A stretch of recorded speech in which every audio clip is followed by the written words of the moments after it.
ఆధ్యాత్మ రామాయణంలో అరణ్యకాండలో 10th సర్గలో 25th శ్లోకం నుంచి ఏదైతే శబరి నేను అర్హత లేని దానిని అని చెప్పి రాముని నన్ను కరుణించి నాకు దర్శన భాగ్యాన్ని ఇప్పించి నీకు ప్రత్యక్షంగా సేవ చేసుకునే భాగ్యాన్ని ఇచ్చావు అని అడగగా అప్పుడు శ్రీరాముడు సమాధానం చెప్తారంటే ఇక్కడ జాతి కుల మత ఆశ్రమ వేదాలు లేవు, భక్తి అనన్యంగా ఉండటమే ముఖ్య కారణం, అటువంటి భక్తి కలిగి ఉన్నావు కాబట్టి అని చెప్పి సాధన రూపంలో మొదటిది సత్సంగత్వం చేయమని, రెండవది ఆ పరమాత్మ ఒక కథా గానము చెయ్యమని, మూడవది చర్చించమని, అలాగే నాలుగవది ఉపనిషత్తులు శృతులు గీత ప్రవచనాదులన్నీ కూడా విశ్లేషణ చెయ్యమని చెప్పి, ఐదవది నియమ యమ నియమ అంటే స్థిర బుద్ధితో మాయకి లోబడకుండా పుణ్యకర్మల మీద ఆసక్తితో ఆచరణ అన్నది చెయ్యాలి, ఉపాసన. నిష్ఠామత్పూజనే నిత్యం షష్టం సాధనమీరితం మమ మంత్రోపాసకత్వం సాంఘం సప్తమముచ్యతే. అలాగే ఆరవ సాధన ఏంటి అంటే ఇక్కడ అనునిత్యము అంటే ప్రతిక్షణము నా పూజ ఎందే నిష్టను కలిగి ఉండట, అంటే నియమం పెట్టుకోవటం. పైగా ఏ కర్మ చేసినా సరే చేసేది పరమాత్మ, చేపిస్తుంది పరమాత్మ అని సర్వ అంటే నీకు లాభం వస్తుందా నష్టం వస్తుందా ఇటువంటి భావన ఏమీ లేకుండా ఎల్లవేళలా అన్ని సమర్పణ భావంతో ఉండటము, అలా చెయ్యటము ఆరవ సాధన. అలాగే ఏడవ సాధన అన్నది సాంగోపాంగము అంటే ఒకటి నేర్చుకున్నప్పుడు దాని అంగములు సహితంగా పూర్ణంగా నేర్చుకోవాలి. అరాకొర ఒకటి ఒకటి నేర్చేసుకుని వదిలేసి కాకుండా దాన్ని లోతుగా తత్వాన్ని చక్కగా నేర్చుకోవాలి. అందుకే దాని ఉప అంగములు సహితంగా ఆ మంత్రాన్ని ఉపాసించుట అన్నది ఏడవ సాధన. మద్భక్తి అశ్వధీక పూజా సర్వభూతేషు మన్మతి బాహార్థేషు విరాగితం శమాధి సహితం తథా. నా మీదే అనన్యమైన భక్తి ఉండాలి, ఆ భక్తి భావన ఎల్లవేళలా కలిగి ఉండాలి. పైగా నా భక్తుల పట్ల కూడా అదే భక్తి కలిగి ఉండాలి. సమస్త ప్రాణికోటిలో కూడా నా స్వరూపాన్ని దర్శించగలిగేలాగా ఉండాలి. ప్రాపంచికమైన విషయాల పట్ల వైరాగ్యం పూర్ణంగా కలిగి ఉండాలి. అక్కడి నుంచి పారిపోవటం కాదు, వాటితోనే ఉంటావు, కాకపోతే దాని ప్రభావం నీ మీద పడకుండా అంత స్థిరత్వంతో ఉండగలగటము. అష్టమం నవమం తత్వ విచారో మమ భామిని ఏవం నవవిధా భక్తి సాధనం యస్య కస్యవా. శమాధమాదులు, ఈ శమాధమాదులు అంటే భేదభావం లేకుండా సర్వప్రాణి సముదాయం అంతా కూడా భగవత్ స్వరూపమే అన్న భావనలో ఉంటాము. అలాగే శమాధమాది కలిగి ఉండటము అంటే జ్ఞానేంద్రియాలు కర్మేంద్రియాలు మన ఆధీనంలో ఉండటం, మన మనస్సు మన ఆధీనంలో ఉండటము, నిశ్చలంగా ఉండగలిగే స్థితి. అందుకే అలా సాధన చేయటం అన్నది ఎనిమిదవ సాధన. అలాగే యథార్థమైన నాతత్వ విచారణ తొమ్మిదవ సాధన. అంటే దాని లోతుని అర్థం చేసుకోవటం, అసలు భావాలని దాని తత్పర్యాన్ని సహితంగా అన్ని క్షుణ్ణంగా తెలుసుకోవటము. అందుకే ఓ శుభలక్షణ, ఎవరికైనా సరే ఈ 9 భక్తి సాధనములు ఉన్న అంటే వాళ్ళకి లభిస్తుంది. అది లేకపోతే ఒకటి ఉండి ఇంకొకటి లేకపోయినా అది సాధ్యం కాదు. స్త్రియో వా పురుషస్యాపి తీర్యవ్యోని గతస్య వా భక్తి సంజాయతే ప్రేమ లక్ష్మణ శుభలక్షణి. అంటే స్త్రీలు అవ్వచ్చు పురుషులు అవ్వచ్చు ఎవరైనా అవ్వచ్చు, పశు పక్షాదుల్లో కూడా జన్మ తీసుకున్నప్పటికీ కూడా ప్రేమ స్వరూపమైన భక్తి ఎప్పుడైతే అనన్యంగా ఏర్పడుతుందో అప్పుడు ఆ దర్శన భాగ్యము ఇవన్నీ లభిస్తాయి. భక్తౌ సంజాత మాత్రాయ మతత్వానుభవస్తథా మమానుభవ సిద్ధస్య ముక్తిస్తత్రైవ జన్మని.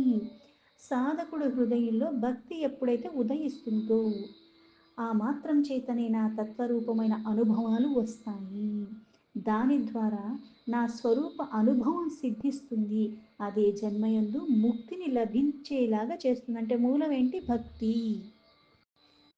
స్యాత్ తస్మాత్ కారణం భక్తిర్మోక్షిష్యేతి సునిశ్చితం ప్రథమం సాధనం యస్య భవేత్ తస్య క్రమేణ తు. అందుకే ఈ భక్తి పూర్ణంగా ఉండటం వల్లనే భక్తి ఒకటే ముక్తికి కారణమవుతున్నది అన్నది నిశ్చయము. అందులో ఎటువంటి మార్పు లేదు. మొదటి సాధనైన సత్సంగము, సత్సంగత్వం, నిస్సంగత్వం నిర్వాణ శతకంలో ఏదైతే రాసి ఉందో అంటే భక్తి పూర్ణంగా ఉండాలి. సాధన క్రమేణా వృద్ధి చెందుతూ ఉంటుంది. ఆ హృదయంలో అనన్యమైన భక్తి ఉంటేనే ఆ తత్వస్వరూపం మీద అవగాహన, తెలుసుకోవాలి, ఇంకా ఆరాటం, కోరిక కలుగుతాయి. అది నీకు మోక్షానికి, ముక్తికి మూలమవుతుంది. అందుకే ఎవరైతే ఇది చెయ్యగలుగుతున్నారో, ఇది ఎవరికైతే లభిస్తుందో వాడికి మెల్లమెల్లగా అంటే ఒక్కటి నీకు అనుభవంలోకి వస్తుంది అంటే క్రమేణా క్రమేణా నువ్వు ఆ మార్గాన్ని విడవకుండా పట్టుకుని ఉన్న కారణంగానే లభిస్తుంది. అందుకే క్రమక్రమంగా మిగిలిన సాధనలన్నీ కూడా అప్పుడు వర్తిస్తాయి. అంటే ఏదైతే 9 అని చెప్పారో 9లో ఒకటి నువ్వు చేయవలసింది ఏంటి, ఏదైతే తేలికపాటిది సత్సంగత్వం. అంటే ఈ సత్సంగత్వం, సత్పురుషుల యొక్క సాంగత్యం నువ్వు త్రికరణ శుద్ధిగా చెయ్యటం మొదలు పెడితే క్రమక్రమంగా ఆ గానాలు, కీర్తనలు, జపాలు, తత్వ విచారణ ఇవన్నీ కూడా నీకు అలాగే యమ నియమ అంటే స్థిర బుద్ధి వస్తుంది. ఆ బుద్ధి ఏదైతే సహజమైన చంచలత్వం కలిగి ఉన్నదో దానికి ఒక స్థిరత్వం వస్తుంది. అంటే దానికి ఒక వ్యాపకం పెడుతున్నావు. ఆ పెట్టటం కారణంగా మళ్ళీ తతిమ జ్ఞానేంద్రియాలన్నీ కూడా నీ ఆధీనంలోకి వచ్చేలాగా అవి వికార రహితంగా ఉండే అవకాశం అప్పుడు లభిస్తుంది. అందుకే ఇది ప్రధానం, ఇది చాలా ముఖ్యము. భవేత్ సర్వం తతో భక్తిర్ముక్తిరేవ సునిశ్చితం యస్మాన్ మద్భక్తియుక్తా త్వం తతోహం త్వాముపస్థితః. ఇలా సత్సంగత్వం ద్వారా ఆ భక్తి ఏదైతే ఉదయిస్తుందో దాని ఫలితంగా ముక్తి లభించే తీరుతుంది. ఇది ఇందులో ఎటువంటి మార్పు లేదైతే ఈ సత్సంగత్వం కారణంగా నీవు నా మీదే పరిమితం కాదు అపరిమితమైన భక్తిని కలిగి ఉంటావు. ఆ భక్తి కారణంగానే నేను నిన్ను చేరవచ్చేదినంటే ఇక్కడ శబరిలో ఉన్నది ఏంటి అంటే అనన్యమైన భక్తి. ఆ కారణంగానే ఇలా ప్రత్యక్ష దర్శనం, సేవాభాగ్యం అన్నీ తనకి లభించాయి. ఇతో యద్దర్శనాన్ముక్తిస్తవ న అస్త్యత్ర సంశయః యది జానాసి మే బ్రూహి సీతా కమలలోచన కుత్రాస్తి కేన వా నీతా ప్రియా మే ప్రియదర్శన. నా ఈ దర్శనం వల్ల నీకు ముక్తి లభించే తీరుతుంది, అందులో ఎటువంటి అనుమానం లేదు. అయితే శబరి, నీకు తెలిసి ఉంటే కమలలోచని అయిన సీత ఎక్కడున్నది, ఆ ప్రియదర్శనురాలు, నా ప్రియురాలు, నా ప్రాణానికి ప్రాణమైన సీత ఎవరు తీసుకెళ్లారు, అవన్నీ నాకు వివరాలు చెప్పు అన్నాడు రాముడు. శబర్యువాచ దేవ జానాసి సర్వజ్ఞ సర్వం త్వం విశ్వభావన తదాపి పృచ్ఛసే యన్మాం లోకానను శృతః ప్రభు. ఆ శబరి మళ్ళీ రాముడితో ఇలా అంది, ఓ దేవా, నీవు అంటే సర్వం తెలిసిన వాడివి, అన్నీ తెలిసినప్పటికీ కూడా ఓ విశ్వభావన, లోక ఆచారంలో మానవమూర్తిగా ప్రవర్తిస్తూ నీవిట్లా నన్ను అడుగుతున్నావు. అందుకే ప్రభు, తతోహమభిధాస్యామి సీతా యత్రాధునా స్థితా రావణేన హృతా సీతా లంకాయాం వర్తతేధునా. ప్రభు, సీతాదేవి ఇప్పుడు ఎక్కడున్నదో నేను చెప్తాను. రావణుడు సీతాదేవిని అపహరించుకుని తీసుకెళ్ళాడు, ఆమె ఇప్పుడు లంకానగరంలో ఉన్నది అని. ఇతః సమీపే రామాస్తి పంపానామ సరోవరం ఋష్యమూక గిరిర్నామ తత్సమీపే మహానగః. ఇక్కడికి కొంచెం దూరంలోనే పంపా సరోవరం ఉన్నది, దానికి దగ్గరలోనే ఋష్యమూకం అన్న గొప్ప పర్వతం ఉన్నది. చతుర్భిర్మంత్రిభిः సార్ధం సుగ్రీవో వానరాధీపः భీతభీతः సదా యత్ర తిష్టత్యాతుల విక్రమः.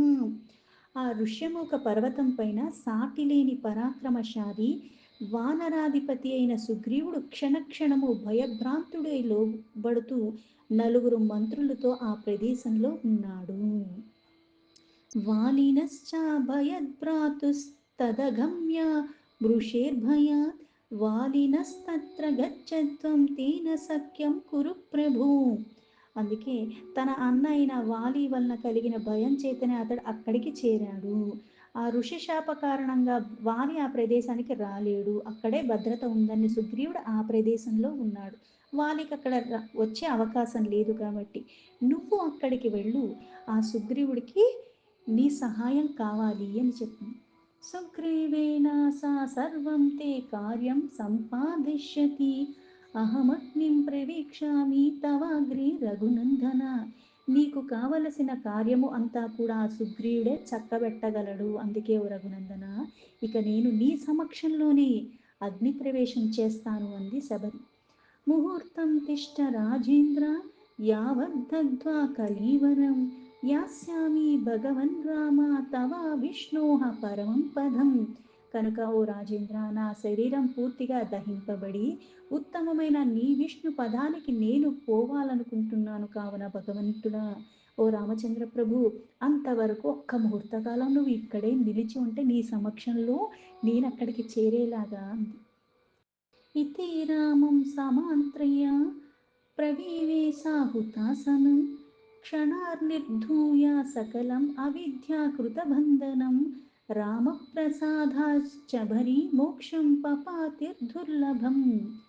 ఇటువంటి రాముడి ఆజ్ఞ తీసుకుని ఆమె అగ్నిలో ప్రవేశించింది శబరి. క్షణకాలంలో సర్వ విధములైన అవిద్యతో ఉన్న బంధనాలు ఏవైతే శరీర సంబంధమై ఉన్నాయో సర్వము భస్మరాశిగా అయిపోయింది. ఆ శబరి శ్రీరాముడు యొక్క అనుగ్రహం వల్ల అంత తేలిగ్గా లభించలేని మోక్షాన్ని సులభంగా పొందింది. ఆ నామ సంకీర్తన వల్ల, అనన్యమైన భక్తి కారణంగా. కిం దుర్లభం జగన్నాథి శ్రీరామే భక్తవత్సలే ప్రసన్నే ధామ జన్మాపి శబరి ముక్తిమాపసా. ఆ జగన్నాథుడైన శ్రీరాముడు భక్తవత్సల్యుడు, అందుకే ఆయన ప్రసన్నుడయ్యాడు. అందుకే ఇహలోకంలో పరలోకమందు కూడా సులభంగా లభించలేనిది దుర్లభమైనది కూడా సులభమైపోయింది. ఇలా తక్కువ జాతిలో జన్మించినప్పటికీ కూడా ఆ శబరి ముక్తిని పొందగలిగినది. కిం పునర్బ్రహ్మణా ముఖ్యాః పుణ్యాః శ్రీరామచింతకాః ముక్తిం యాంతీతి తద్భక్తిర్ ముక్తిరేవ న సంశయః. అందువల్లే శ్రీరామ చింతన చెయ్యండి. పుణ్యాత్ములు, బ్రహ్మనాది ఉత్తమ అందులో ఉన్న వాళ్ళైనా సరే, ఎవరైనా సరే ముక్తిని పొందాలన్న కోరికతో అయినా సరే, ఇంకా ఇలా భక్తితో ఎవరైతే చేస్తారో ముక్తి లభించది అంటే ఎలా లభిస్తుందని చెప్పటం ఇంకెందుకు, ఆ నామాన్ని అనన్యమైన భక్తితో పట్టుకుంటే సరిపోతుంది. అందుకే ఇంకా మళ్ళా మళ్ళా చెప్పటం ఎందుకు. శ్రీరాముడి మీద అనన్యమైన భక్తి ఎవరికైతే నిశ్చయంగా ఉంటుందో వాడికి ముక్తి ద్వారము తప్పకుండా లభిస్తుంది.